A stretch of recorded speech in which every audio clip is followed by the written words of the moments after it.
Salut à toutes et à tous, bienvenue dans cette nouvelle vidéo. Aujourd'hui on se retrouve pour faire un petit bilan de la saison mycologique 2024 ainsi que de quelques infos que je vais vous donner pour la suite sur la chaîne et sur notamment le matériel que je vais utiliser. Allez, sans plus attendre, c'est parti! Alors il faut savoir que j'ai pris des notes toute l'année pour pouvoir bien comprendre l'année 2024 et savoir ce qui a fait qu'il y a eu des champignons à ce moment-là ou pas. Donc j'ai pris toutes des notes, pour ça je vais zioter sur mon ordinateur de temps en temps. Donc déjà je vais parler de manière globale. On a eu un bon début d'année avec les oreilles de Judas. On a eu une très bonne saison ensuite à Pézis-Véné qui a suivi tout de suite après. Ensuite pour les morilles ça a été une saison assez mitigée, mais dans l'ensemble c'était une bonne année notamment pour les morilles communes. Ensuite on a eu une très bonne saison à Girolles-Pruineuse, étant donné que c'était la première fois où je les cherchais, c'était une bonne année pour moi. Ensuite pour la saison des différents ceps ça a été plutôt mauvais dans l'ensemble. On a eu quelques ceps d'été qui viennent un peu éclaircir, sauver cette année. Mais après, presque aucun cep de Bordeaux, aucun cep bronzé, ni de Pinophilus. Alors les Pinophilus, j'ai pas l'habitude d'en trouver, mais bon, je le dis quand même, j'en ai pas trouvé. Il se peut que j'ai loupé une pousse de cep à un moment donné, mais j'ai pas pu y aller parce que j'étais occupé à ce moment-là. Mais bon, on le saura jamais du coup. Ensuite, on a eu une très bonne année, voire même excellente, pour 4 espèces, je dirais. Les russules, les trompettes, les chanterelles et les pieds de mouton, comme vous avez dû le voir en vidéo. Et du coup, voilà, c'est à peu près tout, on va dire, pour le global. On va dire que j'ai découvert sur cette année une vingtaine de nouveaux spots, ce qui est plutôt très très bien et prometteur pour la suite, notamment pour l'année prochaine. Donc voilà. Petite info importante, moi je prospecte en Isère, dans des vallons autour de 300 à 500 mètres d'altitude, ça dépend. Donc voilà pour, on va dire, la géolocalisation un petit peu, sans vous donner précisément évidemment les spots, évidemment, hein, ça serait pas malin de ma part. Mais voilà, en Isère, dans des vallons d'entre 300 et 500 mètres, suivant mes spots. Bon, maintenant je vais essayer de rentrer un petit peu plus dans le détail pour les différents champignons. Alors, donc déjà c'est une année qui a commencé très tôt, puisqu'on a eu des retours de bonne température dès le milieu janvier. Et du coup, même à partir de fin janvier, début février, j'ai pu déjà pendant un mois et demi ramasser des oreilles de Judas. Donc il y avait un tout petit peu au début, puis ensuite j'en ai ramassé un peu plus durant un mois et demi. J'ai pu me faire quelques réserves, au total j'ai dû faire 1,3 kg. Donc franchement pour ma consommation personnelle c'est largement suffisant. J'ai pu faire quelques réserves dans des bocaux et puis voilà, maintenant j'attendrai à l'année prochaine. Du coup ensuite à partir du 3 mars, on a l'apparition des Pézis-Véné dans les zones sud, on va dire, bien exposées dans un premier temps, avec des premières récoltes minimes le 7 et le 17 mars.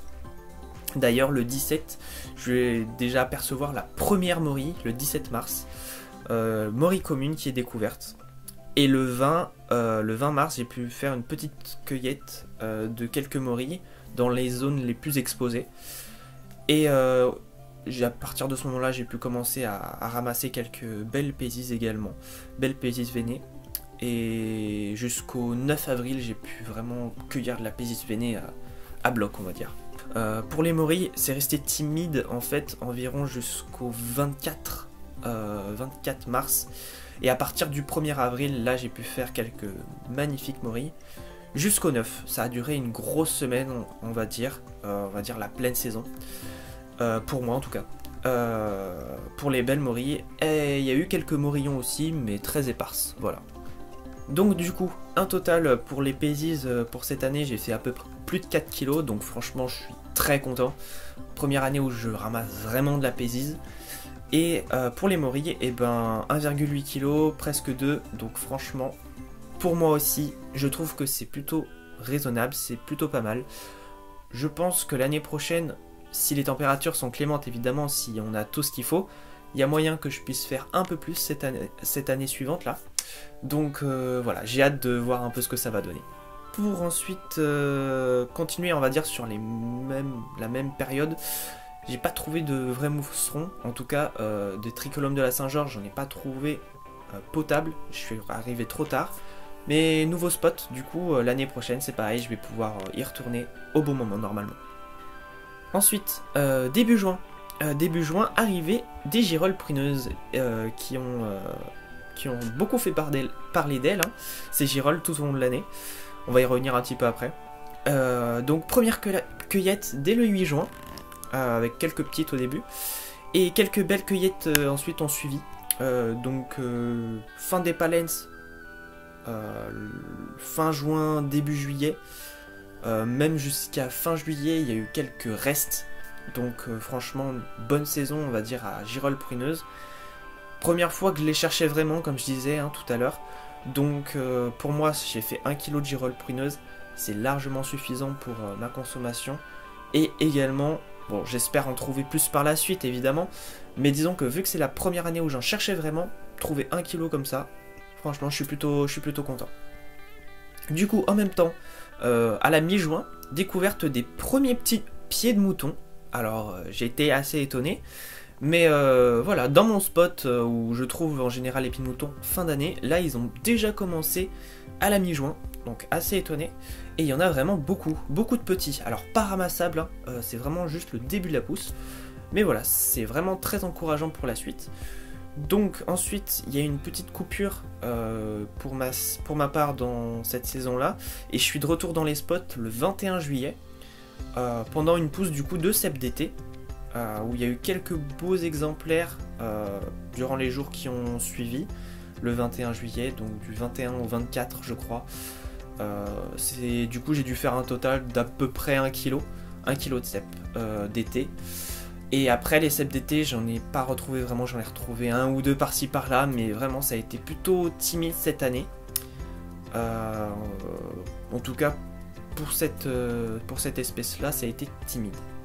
Ensuite, les quelques beaux pieds de mouton qu'il y avait en même temps que je vous ai dit là juste avant, ceux de la dernière fois, la plupart sont trop petits pour être ramassés, mais ils sont assez nombreux. Mais il y a aussi quelques beaux que j'ai pu ramasser quand même, récolter un petit peu. 24 juillet du coup, début de la pousse des trompettes des morts. Du coup ça c'était sympa, elles commençaient tout juste à sortir. Mais le problème c'est que on a eu un été, on va dire une petite période sec et chaud. Et du coup les pieds de mouton et les trompettes ils ont cramé. Voilà, ils ont cramé, du coup ça a arrêté on va dire la pousse à ce moment là. Donc la question était de savoir si ça allait reprendre à l'automne. Je pensais que oui, certainement que oui à mon avis. Et effectivement on n'a pas été déçus. Donc ensuite du coup retour en début septembre dans les spots, d'abord dans mon coin à Exposition Nord, le plus humide. Donc ensuite du coup dans ce spot là j'ai fait quelques jolies cueillettes sympas, surtout majorité de russules, surtout des russules charbonnières. D'ailleurs les russules charbonnières j'ai pu en cueillir de fin juin jusqu'à fin septembre. C'était une très bonne année à russule, hein. Il n'y avait pas que de la russule charbonnière, hein. J'ai croisé de la russule noircissante, olivacée, qui n'est pas comestible. Vous avez d'autres espèces de russules que j'ai croisées mais que j'ai pas forcément mis en vidéo, en tout cas à proprement parler comme ça. Mais voilà, vraiment je parle de russules charbonnières pour on va dire la bonne comestible. Voilà. Aussi des lacquers, comme chaque année, hein, les lacquers, laqués et améthyste, lacaria, lacata et améthysta. Du coup, de septembre jusqu'à fin octobre, j'ai pu en ramasser. On va dire sur une bonne saison, parce qu'après octobre, il y en avait, mais ils étaient assez vieux, donc on n'avait pas les ramasser.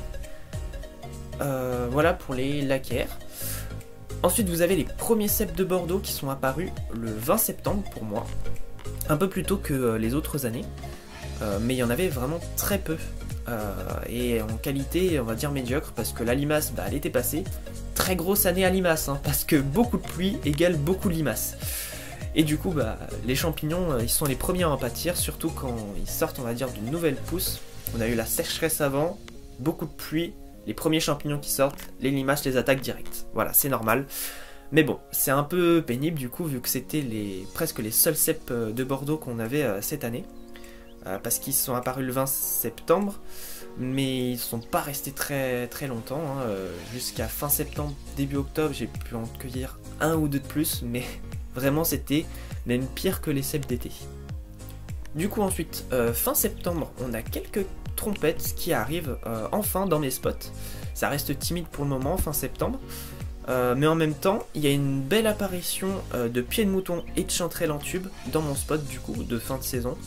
Ils sont encore petits, mais il y en a vraiment énormément. Vous avez dû le voir en vidéo, il y en a énormément. Du coup, ça annonce du très bon pour la suite, comme vous avez dû le voir. Et du coup, le 29 septembre, je fais plus de 5 kg de trompettes avec un ami qui m'a emmené dans un de ses spots. C'est pas dans mon spot, c'est dans un de ses spots. Mais dans mes spots, il y a aussi quelques jolies trompettes que je commence à ramasser ce jour-là. Et pas mal de meuniers aussi. Quelques petits cèpes de Bordeaux qui étaient sur son spot à mon ami. Vraiment tout petit, donc il y a dû avoir une pousse à ce moment-là. Le jour même, également trouvé un ou deux cèpes de Bordeaux dans mon spot, mais vraiment c'était la razzia, on va dire, il n'y avait rien du tout. Rien du tout. Du coup ensuite, j'ai fait une sortie de reconnaissance le 9 octobre pour voir un peu comment ça évoluait les pieds de mouton et les chanterelles. Et bah ils grandissent bien, ils sont presque ramassables à ce stade-là, ils sont bientôt prêts pour être ramassés. Et grosse surprise hein, pour les trompettes ce jour-là, le 9 octobre, énormément de grosses dans mon spot, et du coup bah j'en ramasse le jour même.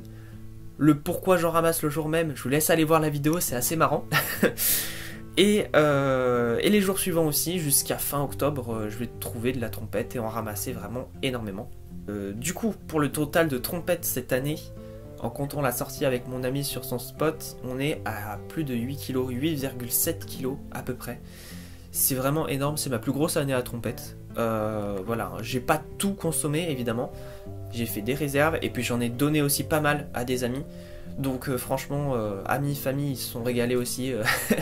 Donc bon, c'est super, on va continuer dans ce sens-là pour les années à venir. Les trompettes, j'ai toujours des très bons spots.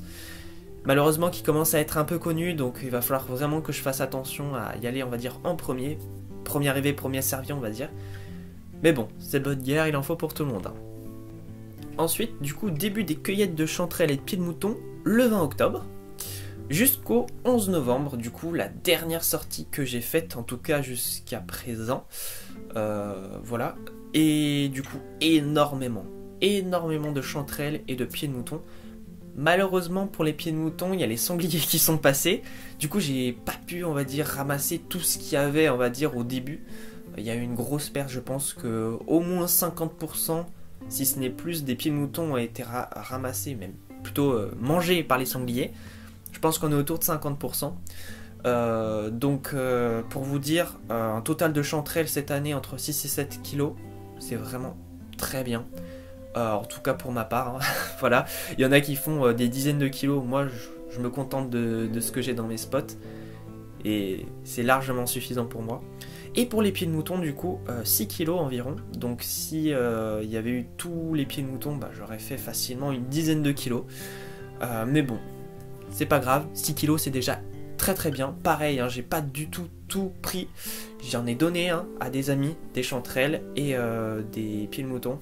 Ce que je fais en général, c'est que les premières sorties, j'essaie d'en garder un petit peu, de faire des réserves. Et dès que j'en ai un petit peu en stock, je donne à peu près tout ce qui reste. Parce que au moins je fais plaisir à tout le monde, quoi. Donc du coup, cette année, on va dire en termes de quantité, bon bah, avec toutes les quantités que je vous ai mentionnées ici, je suis à peu près à 30 kg. Sans compter du coup les russules, les lacquers, les pieds bleus, les coulmelles, les pieds de mouton grossissants, les bolets rudes et autres bolets que j'ai pu trouver, les girolles jaunes que j'ai trouvé également, petite quantité. Les cèpes de Bordeaux, je les ai pas comptés tellement il y en avait peu. Les meuniers, quelques amanites également. Voilà, et tout ce genre de champignons là, je les ai pas comptés dans les calculs. Donc je sais pas du tout combien ça fait, hein. Je cherche pas à savoir combien, on va dire en quantité. Mais bon voilà, pour vous dire à peu près sur l'année ici, de champignons bons à excellents comestibles. J'en ai pu trouver à peu près 30 kilos, donc c'est déjà exceptionnel. Je le répète encore une fois, je n'ai pas tout conservé, j'en ai énormément donné. Et après j'en laisse dans des réserves, que ce soit au congèle ou en bocaux. Donc voilà un petit peu pour ce qui est des champignons. Voilà, si vous avez la moindre question, on va dire, sur ça, n'hésitez pas à en poser en commentaire. Pour ce qui est du coup de la chaîne, et notamment, je vais parler de matériel en premier. Pour le matériel, je sais pas si vous avez remarqué, j'ai le petit micro-cravate. J'ai fait un petit achat qui est très bien. Ce qu'il me faut juste maintenant, c'est, on va dire, un téléphone compatible, parce que le mien il est quasiment pas compatible avec énormément de micros. Et pour certaines qualités, que ce soit au niveau du son, bon, le son du coup ce sera réparé. De l'image on était pas mal, donc ce que je vais essayer de faire, c'est trouver un téléphone, on va dire, qui permette de faire bonne qualité vidéo au minimum, avec une batterie qui tienne un petit peu le coup pour pouvoir aller dans les bois facilement sans que le téléphone tombe à plat au bout d'une heure. Donc voilà, je suis en train de m'atteler à la tâche de trouver, on va dire, le bon appareil, et du coup comme ça vous faire des belles vidéos pour la saison prochaine, parce que cette fin de saison 2024, comme vous avez pu le voir, ça a été un peu chaotique, surtout au niveau du son. En qualité d'image, ça s'est amélioré au fur et à mesure, mais pour le son, il y a eu, on va dire, quelques petits soucis. Donc bon, c'est pas grave. Je commence à bien prendre en main les micros, à bien prendre en main le téléphone. Je vais devoir du coup reprendre en main un nouveau téléphone. Et après, du coup, bah, ça sera plutôt pas mal, je pense. Du coup, je ne demanderai aucune participation, on va dire, financière, hein, pour ça. Et ça va être de ma poche, évidemment, pas de souci. Et du coup, j'espère simplement que du coup, vous pourrez du coup apprécier encore plus ces vidéos que je vous partagerai l'année prochaine. N'hésitez pas à partager la chaîne, à partager les vidéos, ce qui vous a plu, à d'autres, à des amis, à des connaissances, pour faire évoluer la chaîne. Je vous remercie énormément, on est à 500 abonnés sur la chaîne, c'est superbe. Moi je veux vraiment atteindre les 1000 abonnés, s'il vous plaît, et ce serait vraiment superbe. Donc je sais que ça sera peut-être pas cette année qui arrive, peut-être l'année prochaine. Si c'est cette année, ça serait génial, mais bon, on verra bien. De toute façon, je pense que si la qualité des vidéos augmente, je pense que l'audience devrait augmenter. Donc ce que je demanderais simplement, c'est de pouvoir avoir plus d'heures de visionnage sur certaines vidéos pour avoir la monétisation quand j'aurai les 1000 abonnés. Pour l'instant, on n'y est pas encore, mais bon, j'essaie de prévoir un petit peu le coût, parce que il faut à peu près 3000 heures de visionnage, si je dis pas de bêtises, et j'en suis à peu près 2000, on va dire, donc il manquerait 1000 heures de visionnage. Donc voilà, si jamais vous voulez faire un petit quelque chose pour la chaîne, simplement je demanderai de visionner, on va dire, même en arrière-plan des vidéos, et ça permet de comptabiliser un nombre d'heures pour pouvoir ensuite avoir la monétisation par la suite. Donc voilà, si jamais il y en a qui veulent faire cela, je vous remercie d'avance. Il n'y a rien qui est obligé, hein, évidemment. Vous êtes libre de faire tout ce que vous voulez, il n'y a pas de problème. Même si vous voulez même donner des avis et des commentaires sur comment améliorer la chaîne, certains points en vidéo, n'hésitez pas à le partager évidemment dans l'espace commentaire. Également, j'aimerais beaucoup faire une foire aux questions, une FAQ. Donc n'hésitez pas, posez-moi toutes vos questions ici sous cette vidéo. J'y répondrai du coup, j'espère, en vidéo s'il y a assez de questions. Et comme ça au moins ça sera cool. À moins que vous vouliez peut-être qu'on fasse directement un live YouTube. Vous me direz peut-être les moments où vous préférez faire le live. Je mettrai un sondage dans la partie communauté. Et comme ça, si jamais vous voulez faire un live, eh ben, ça serait avec plaisir. Alors, dernier petit point qui est pas des moindres évidemment, je suis en train du coup de tourner, de monter une vidéo une grosse vidéo qui prend du temps à monter. Donc très certainement qu'il y aura un petit blanc, on va dire, sur la période hivernale. Je vais essayer quand même de faire des vidéos, notamment sur le piège photo, sur les... comment ça s'appelle, sur la série Reconnaître les plumes, que j'avais commencé et que j'ai pas bien continué. J'en suis désolé pour ceux qui les attendent, les épisodes. Il y en a déjà un qui est écrit et j'ai plus qu'à le tourner. Donc j'ai plus qu'à faire ces choses là, mais je vais vraiment essayer de m'atteler au plus sur le montage de la grosse vidéo, parce que sinon je vais pas avancer. Ça fait des mois que j'ai tourné les rushs, il faut vraiment que j'avance dessus. Comme ça au moins je serai débarrassé de ça et je pourrai vraiment me consacrer à toutes les vidéos sur la chaîne, champignons, nature, photos, animaux, tout ce que vous voulez. Alors c'est un concept un peu différent, la grosse vidéo, même si on retrouve évidemment des infos sur la chaîne, il n'y a pas de problème là-dessus. Mais bon voilà, je tiens vraiment à finir cette vidéo, donc peut-être qu'il y aura un petit peu moins de vidéos, parfois des gros blancs sur la chaîne. C'est normal, je serai en train de monter cette vidéo qui dure vraiment longtemps, parce que elle est sur quand même 19 jours. Donc pour vous dire, là je suis au 3e jour de montage et ça fait quelques mois que j'y suis mais j'avance pas beaucoup, donc là il va falloir vraiment que je m'y attelle. Donc voilà, je vous fais aucune promesse pour savoir quand est-ce qu'elle va sortir. J'aimerais que ça soit à la fin de l'année mais j'en sais vraiment rien du tout. Sinon si c'est pas à la fin de l'année, ça sera début de l'année prochaine, mais en tout cas je veux pas que ça soit en milieu voire fin de l'année suivante, parce que ça va faire vraiment long et j'ai pas envie que vous voyez la vidéo un an après que j'ai tourné les rushs. Donc voilà pour cette petite information. Avant de clôturer la vidéo, je vais essayer de référencer quelques chaînes, même si je suis une petite chaîne, peut-être qu'il y en a que vous ne connaissez pas. Donc évidemment, on les présente plus, il y a Girolatube, alias Tony, enfin du coup Tony alias Girolatube, qui fait de très belles vidéos sur les champignons. Vraiment c'est un gars super, vraiment je lui fais un gros coucou d'ailleurs.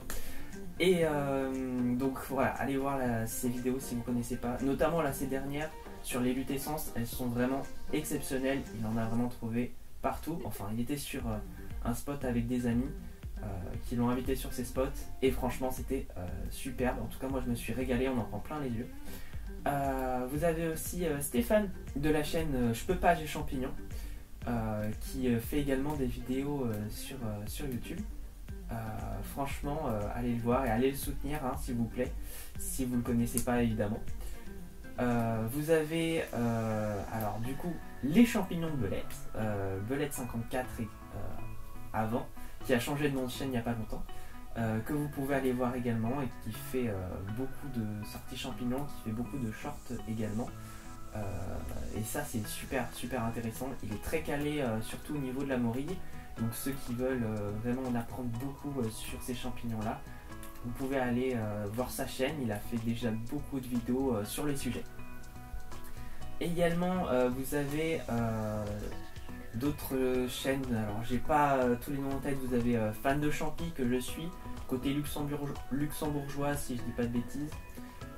Vous avez Champignon Passion que je suis également, qui a de très bons conseils. Vous avez le Chauve des Bois que j'ai déjà mentionné dans la dernière vidéo, qui fait de très bonnes vidéos sur les champignons, sur la nature en général. Très bonnes idées de recettes également qu'il a en fin de vidéo de champignons, que je trouve excellent ces idées. Vous avez également les champignons de Jay également qu'on ne présente plus. Vous avez également le Jardin de Pierre qui fait de très belles vidéos de champignons. Les images sont de qualité, toujours de très bons conseils également. C'est super vraiment intéressant les vidéos de ces cueilleurs là.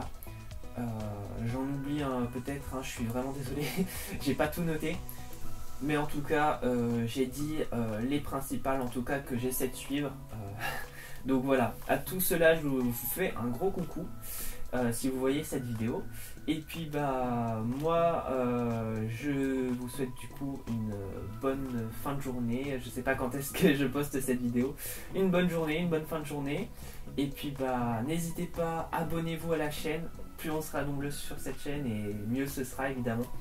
Et n'hésitez pas à partager les vidéos, partager la chaîne, ce qui vous fait plaisir. Et puis moi je vous dis à une prochaine fois pour une nouvelle vidéo. Allez, salut les amis!